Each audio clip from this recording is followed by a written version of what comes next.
नमस्ते, मेरा नाम डेविड है और आप दी ललन टॉप देख रहे हैं। मेरे साथ हैं विपिन और हम क्रिकेट पे बात करने वाले हैं। भारत और न्यूजीलैंड के बीच दूसरा टेस्ट मैच चल रहा है क्राइस्ट चर्च में। आज दूसरा दिन था। भारत ने हालांकि भारत टॉस हार गया था, उसको बैटिंग करनी पड़ी थी। न्यूजीलैंड ने टॉस जीतकर पहले गेंदबाजी का फैसला किया था और भारत ने पहली पारी में 242 रन बनाए थे, लेकिन न्यूजीलैंड पहली पारी में 235 रनों पर सिमट गया था। इसके बाद भारत को 7 रनों की बढ़त मिली थी। लेकिन आज दूसरा दिन था और आज के मैच में क्या हुआ इसके बारे में विपिन से जानते हैं। जी हाँ, बिल्कुल जैसा आपने बताया, न्यूजीलैंड की टीम की जो पहली पारी 235 रनों पे सिमट गई, वो आज ही के खेल में सिमटी। बीते दिन पहला दिन जो था 63 रन पे कोई विकेट नहीं था। आज हमारे गेंदबाजों ने कमाल का प्रदर्शन किया है। मतलब जैसे प्रदर्शन की उम्मीद पिछले टेस्ट में थी, पहले टेस्ट के अंदर हमें 10 विकेट से हार का सामना करना पड़ा। जो हमने पहला टेस्ट खेला था, माफ़ कीजिएगा, वेलिंगटन में। तो वेलिंगटन में हम लोगों को 10 विकेट से हार का सामना करना पड़ा। आज हमारे गेंदबाजों ने कमाल का प्रदर्शन किया। हालांकि दिन का खेल खत्म होते होते बल्लेबाजों ने थोड़ा निराश किया, लेकिन एक शानदार जो दिन रहा, मतलब मिला जुला दिन इसे कह सकते हैं, क्योंकि भारत ने 242 रन बनाए थे और न्यूजीलैंड की टीम जब पहले दिन का कल खेल खत्म हुआ तो 63 रन पे उनका एक भी विकेट नहीं गिरा था। पहले पूरी टीम आउट हो गई और आज पूरी टीम को 63 पे एक भी विकेट नहीं था। 235 रनों पे हमने ढेर कर दिया, यानी कि लगभग 170 से 180 रनों के बीच में हमने उन्हें ऑल आउट कर दिया आज। और आज जिस खिलाड़ी जी, वही मैं कह रहा था कि भारतीय अगर गेंदबाजों की बात करें तो कौन कौन से वो गेंदबाज हैं जिन्होंने आज अच्छा प्रदर्शन किया था। जिस खिलाड़ी को लेकर सबके जहन में है, और आप भी मुझसे पूछ रहे थे कि जसप्रीत बुमराह का प्रदर्शन कैसा रहा, तो मैं बता दूं कि बुमराह की फॉर्म को लेकर कई लोग ये बात कह रहे थे कि बुमराह अब खत्म हो चुके हैं, बुमराह अब कुछ नहीं कर पाएंगे। बुमराह ने आज क्राइस्ट चर्च के इस मैदान में, न्यूजीलैंड के मैदान में 3 विकेट लिए हैं। सबसे ज़्यादा विकेट भारतीय गेंदबाजी में लिए हैं और सबसे बड़ी बात, उन्होंने 3 बड़े बल्लेबाजों को आउट किया। सबसे बड़ा विकेट केन विलियमसन, न्यूजीलैंड के कप्तान केन विलियमसन का विकेट आप लेते हैं तो आपका कॉन्फिडेंस वैसे ही हाई हो जाता है। उन्होंने शानदार गेंदबाजी की। केन विलियमसन को 3 रन के स्कोर पर पंत के हाथ कैच करवा दिया। मतलब विकेट के पीछे केन विलियमसन के बल्ले का किनारा लेकर गेंद गई और पंत ने उसे लपक लिया। दूसरा विकेट जो बुमराह ने लिया वो वॉटलिंग का, जो उनके विकेट कीपर बल्लेबाज हैं, अच्छी बल्लेबाजी भी करते हैं, उनको 0 के स्कोर पर बुमराह ने चलता कर दिया और जडेजा ने एक शानदार कैच पकड़ा उन्हें आउट करने के लिए। इसके अलावा टिम साउदी का विकेट लिया, वो भी विकेट के पीछे पंत ने लपका। तो बुमराह फॉर्म में आ रहे हैं, ऐसा बिल्कुल अभी मुझे नहीं लगता कि घबराने की ज़रूरत है। तो बुमराह ने शानदार गेंदबाजी दूसरे दिन के खेल में की, 3 विकेट ली। उनके अलावा जो हमारे गेंदबाज आज कामयाब रहे, मोहम्मद शमी, 4 विकेट लिए, सबसे ज़्यादा, क्योंकि पेसर्स का ही आज दबदबा रहा है। देखिए डेविड, पेसर्स ने आज कमाल का खेल दिखाया। बुमराह ने 3 विकेट लिए, शमी ने 4 विकेट लिए। एंड में जब विकेट्स निकालने थोड़ी मुश्किल होती है, 177 के स्कोर पर 8 विकेट गिर गए थे न्यूजीलैंड की टीम के, लेकिन उसके बावजूद 235 तक उनका टेल खींच के ले गया पारी को। अगर 177 मतलब 200 से पहले अगर हमारी टीम उन्हें निपटा लेती तो शायद 42 रनों की लीड हमें मिल जाती, लेकिन 177 पर 8 से उसके बाद विकेट नहीं निकल रहे थे। फिर शमी आए, काइल जेमिसन, जो उनके खतरनाक बॉलर हैं इस पूरी सीरीज़ में, इंडियन टीम की नाक में दम किया हुआ है। पहली इनिंग में 5 विकेट लेके उन्होंने हमारी टीम को ऑल आउट किया। आज वो बल्ले से भी शानदार खेले थे, 49 रन बनाए उन्होंने एंड में। तो शमी आए, एंड में शमी ने जेमिसन को आउट किया और फिर वैगनर ने भी 21 रन बनाए, उनको भी आउट किया। शमी ने एक तरीके से भारत को इस मैच में फिर से वापसी कराई है। और लेकिन बल्लेबाजी की बात करना जरूरी है। बल्लेबाजों की बात जरूर करेंगे। विराट कोहली कल जिस तरीके से उन्होंने डीआरएस लिया, आज जो है कि 14 रनों के स्कोर पर आउट हो गए। विराट कोहली का फॉर्म पिछले कुछ दिनों से सही नहीं चल रहा है।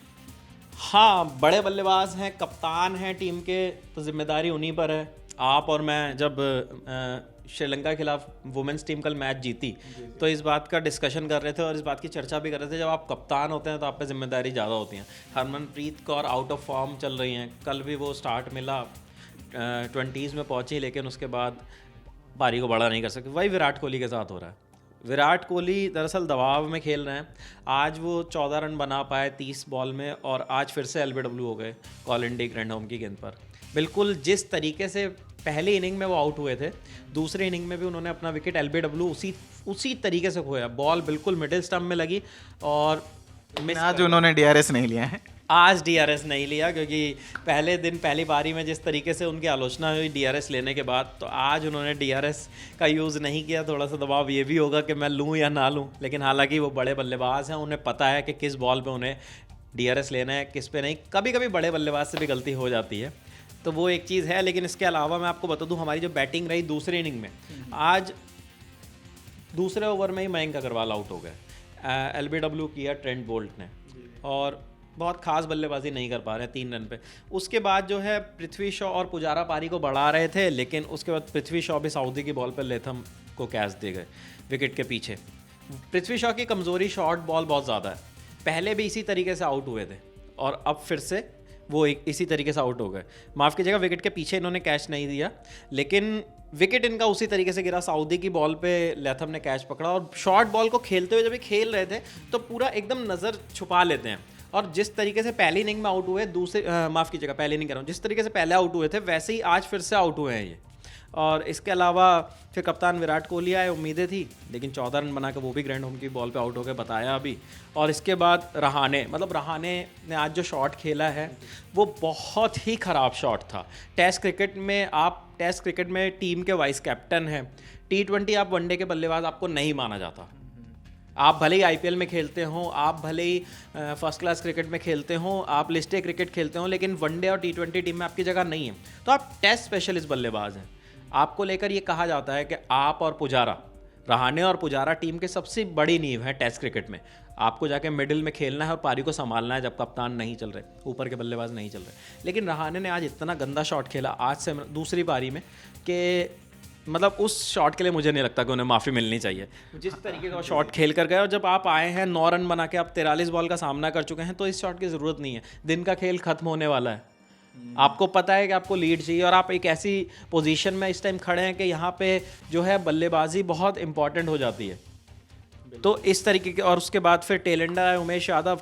जब आपके मेन बल्लेबाज नहीं कर रहे हैं तो टेलेंडर्स से आप क्या उम्मीद करेंगे? हमने अभी बल्लेबाजी की बात की, गेंदबाजी की बात की, लेकिन कुछ शानदार कैचेस भी देखने को मिले हैं इस, चाहे वो रविंद्र जडेजा की हो या कोई दूसरे आप जिनकी बात कर रहे थे, मुझे नाम ध्यान नहीं आ रहा है। जी बिल्कुल, ऋषभ पंत, मैं सबसे पहले कहूँगा ऋषभ पंत की बहुत ज़्यादा आलोचना होती है अक्सर कि वो विकेट कीपिंग में उतने शानदार नहीं हैं, वो क्या बोलते हैं, बल्लेबाजी में उतने बेहतर नहीं है टेस्ट क्रिकेट में। लेकिन आज ऋषभ पंत ने एक कमाल का कैच पकड़ा है। वो बॉल को लपकने के लिए इतनी दूर पहुंच गया, मतलब बिल्कुल बाउंड्री के करीब वो जाके उन्होंने वो कैच पकड़ा। काइल जेमिसन का वो विकेट था शमी की बॉल पे, जो मैं बता रहा था कि काइल जेमिसन आज हमारे लिए बड़ी मुश्किल पैदा कर रहे थे। वो खेल रहे थे और हमें 9वां विकेट ही नहीं मिल पा रहा था। तो जब शमी को बॉलिंग के लिए लगाया कैप्टन ने, और वो बहुत इंपॉर्टेंट विकेट था, क्रूशल विकेट था, तो जब वो खेल रहे थे तो उन्होंने एक अपर एज उनके बल्ले का लगा और बॉल विकेट के पीछे जा रही थी। देखिए ये कैच का विजुअल भी हम कोशिश करेंगे फ़ोटो आपको दिखा पाएँ। तो जब खेलने उतरे काइल जेमिसन तो इन्होंने शानदार तरीके से बहुत दूर तक, अब ये अंदाज़ा लगा पाना भी यहाँ से मुश्किल है कि कितनी दूर तक वो दौड़ के गए, लेकिन दौड़ते हुए उन्होंने बाउंड्री के पास जाके एक शानदार कैच पकड़ा। उनके कैच की जमकर तारीफ़ भी हो रही है, और मतलब वो कैच सच में बहुत ही बढ़िया था। आप विकेट कीपिंग की आलोचना करते हैं, लेकिन इस तरह का कैच आप जब पकड़ते हैं तो कॉन्फिडेंस अपने आप बिल्डअप होता है, उसकी तारीफ़ भी हर जगह पे हो रही है। इसके अलावा रविंद्र जडेजा की बात हो रही थी, रविंद्र जडेजा ने भी शानदार कैच पकड़ा है आज। और रविंद्र जडेजा वर्ल्ड क्रिकेट के बहुत बड़े फील्डर हैं, तो मतलब रविंद्र जडेजा अगर ऐसा कैच पकड़ते हैं तो लोगों को जो है कोई इसमें आश्चर्य या कोई सोच, वो एक अच्छे खिलाड़ी हैं और उतनी ही शिद्दत के साथ जो वो जो है कि फील्डिंग करते हैं, और कई सारे मौक़ों पे आपको इस तरीके के कैचेस देखने को मिलते हैं। हाँ बिल्कुल, क्योंकि ये वाला विकेट जो था, ये नील वैगनर विकेट, ये भी शमी की बॉल पे आया। हमारा जो है देखिए इसके अंदर लिखा हुआ भी है, ओवर चल रहा था 72वें ओवर के लास्ट बॉल पे जो ये कैच आया, और वो भी एक हाथ से बाउंड्री पर। क्योंकि रिएक्शन टाइम आप टीवी पे देखेंगे तो टीवी पे भी वो इतना मुश्किल लगता है देखने में, हालांकि रिप्ले में चीज़ें आसान हो जाती हैं, रिप्ले में हमें लगता है कि ठीक है, लेकिन वो कैच इतना शानदार था कि आप रिप्ले में भी उसे नहीं कह सकते कि रिप्ले में भी वो आसान कैच था, वो बिल्कुल सुपरमैन कैच आप इसे कह सकते हैं सर जडेजा का। बिल्कुल, ये बहुत मुश्किल काम है, और टेस्ट मैच चल रहा है, दूसरा दिन था आज। भारत के पास 97 रनों की लीड है। कल जब टीम उतरेगी फिर से तो क्या स्ट्रेटेजी होगी? देखिए डेविड, स्ट्रेटेजी इस टाइम तो सिर्फ एक ही होनी चाहिए कि हमें जल्दी से जल्दी, क्योंकि हमारे पास 97 रनों की लीड है, 100 रन बोर्ड पर और जोड़ें। 200 रन अगर हम खड़े कर पाते हैं, 200 रन का टारगेट, 200 से कम पे भले ही चौथी पारी में न्यूजीलैंड को खेलना है, हमारे गेंदबाजों ने अच्छा किया भी है, लेकिन अगर आप बॉलर्स को एक स्कोर नहीं देंगे डिफेंड करने के लिए, तो फिर बॉलर्स के लिए भी बहुत ज़्यादा मुश्किलें हो जाती हैं। 200 रन अगर बोर्ड के ऊपर हमारे बल्लेबाज, क्योंकि अभी देखिए हमारे टॉप ऑर्डर के सारे बल्लेबाज लौट चुके हैं, लेकिन अभी क्रीज पर हनुमा विहारी हैं, ऋषभ पंत हैं, और इन दोनों के बाद अभी जडेजा, शमी और बुमराह को आना है। तो बैटिंग बहुत ज़्यादा नहीं है, पूरी जिम्मेदारी जो है वो विहारी, पंत और रविंद्र जडेजा के ऊपर है। तो अगर ये तीनों बल्लेबाज रन जोड़ते हैं और कल जल्दी विकेट नहीं देते, क्योंकि 97 रन की लीड अभी हमारे पास है, और आप जब किसी के घर में खेल रहे हैं तो उस टीम को इतना कमज़ोर नहीं आंक सकते। पहले टेस्ट में हम ये चीज़ देख चुके हैं। 7 रन की बढ़त ली थी पहली पारी के आधार पर, लेकिन दूसरी इनिंग में जिस तरीके की बल्लेबाजी की वो उतनी खास नहीं रही। अब तो यही दुआ करेंगे कि 100 रन की लीड जल्दी से लें और दूसरी इनिंग में फिर से बुमराह, शमी और उमेश यादव मिलकर न्यूजीलैंड का सफाया करें। तो एक तरीके से देखें तो बॉलरों के ऊपर बैटिंग की भी जिम्मेदारी है और बॉलिंग की भी। और मैं ये भी बता दूं कि अगर कुछ दर्शक हमारे ये सोच के बैठे हुए हैं या ये मन बना के बैठे हुए हैं कि हम चौथे या पाँचवें दिन टेस्ट देख लेंगे, तो ये भी पूरी संभावना है कि जो हमारा ये टेस्ट है, दूसरा टेस्ट है, ये कल तीसरे दिन ही खत्म होने की पूरे चांसेस लगते हैं। और ये मैच इसलिए भी इम्पॉर्टेंट है कि दूसरा टेस्ट मैच है, और अगर भारतीय टीम इस मैच को हार जाती है तो सीरीज़ गंवा देगी, क्योंकि 3 टेस्ट मैचों की सीरीज है। पहला जो 2 टेस्ट मैचों की सीरीज, माफ़ करिए, और पहला टेस्ट मैच जो है कि न्यूजीलैंड जीत चुका है, पहला जीत चुका है। अगर ये टेस्ट हम जीतते हैं तो सीरीज़ ड्रॉ होगी, क्योंकि जीतने की संभावनाएं अब कम हो गई हैं।